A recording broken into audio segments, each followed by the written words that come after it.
মাদক বেচতে বাধা দেয়ায় এবার প্রকাশ্যে হামলা চালানো হয়েছে রাজধানীর মোহাম্মদপুর হাউজিং এলাকায়।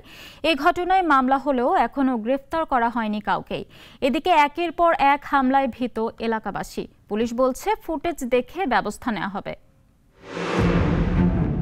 18 সেপ্টেম্বর সকাল 8টা বাসা থেকে বের হয়ে চায়ের দোকানে আড্ডা দিচ্ছিলেন হালিম বিক্রেতা মোহাম্মদ মহসিন। হঠাৎ আচমকা তার উপর হামলা চালায় অস্ত্রধারী কয়েকজন লোক। ঘটনাস্থল মোহাম্মদপুরের নবীনগর হাউজিং। সিসিটিভি ফুটেজে দেখা যায় লুঙ্গি পরিহিত অবস্থায় রাসেল ও তার দুই সন্তান দেশীয় অস্ত্র হাতে এগিয়ে আসছে নবীনগর হাউজিং এর 4 নম্বর রোডের একটি চায়ের দোকানে। এক পর্যায়ে চাপাতি দিয়ে এলোপাতাড়ি হামলা চালায় মহসিনের ওপর। অভিযোগ আছে এলাকায় সুদের ব্যবসায়ী হিসেবে খ্যাতি আছে তার, করেন মাদক ব্যবসাও। আর এসব কাজে যারা বাধা দেয় তাদের উপর চালানো হয় নৃশংস হামলা।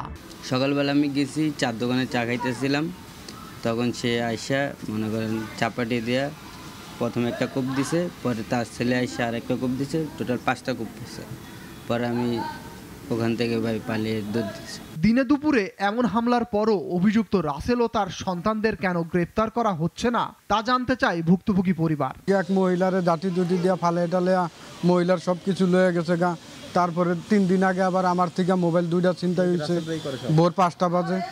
ওগো একটা গ্যাং আছে, বড় একটা গ্যাং আছে রাসেলের সাথে কে কে আছে তা জানি না।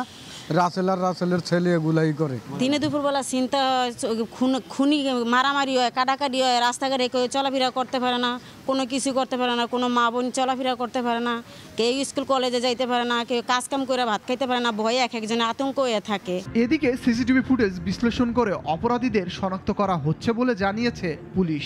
শুধু মোহাম্মদপুর না, আমাদের ঢাকা মেট্রোপলিটন পুলিশ এলাকায় যেসব থানা আছে 50টা থানা রয়েছে, আপনি জানেন। এই 50টা থানা জুড়ে আমাদের যে সার্বিক যে পুলিশি কর্মকাণ্ড সেটা রয়েছে। এর ভিতরে যেসব এলাকায় আপনি বলেছেন সেসব এলাকাগুলোতে অপরাধ যেন নিয়ন্ত্রণে থাকে, অপরাধীরা যেন কোনো রকম প্রভাব বিস্তার না করতে পারে। হাসিনা সরকার পতনের পর একের পর এক ডাকাতি, হামলা ও হত্যার ঘটনায় উদ্বিগ্ন মোহাম্মদপুরবাসী। তাদের দাবি আইন শৃঙ্খলা পরিস্থিতি কঠোর না হওয়ায় কমছে না অপরাধ। ফজলে রাব্বি, নাগরিক, Dhaka. Double million offer Walton fridge কিনে পেতে পারেন 20 লক্ষ টাকা, রয়েছে কোটি কোটি টাকার নিশ্চিত উপহার।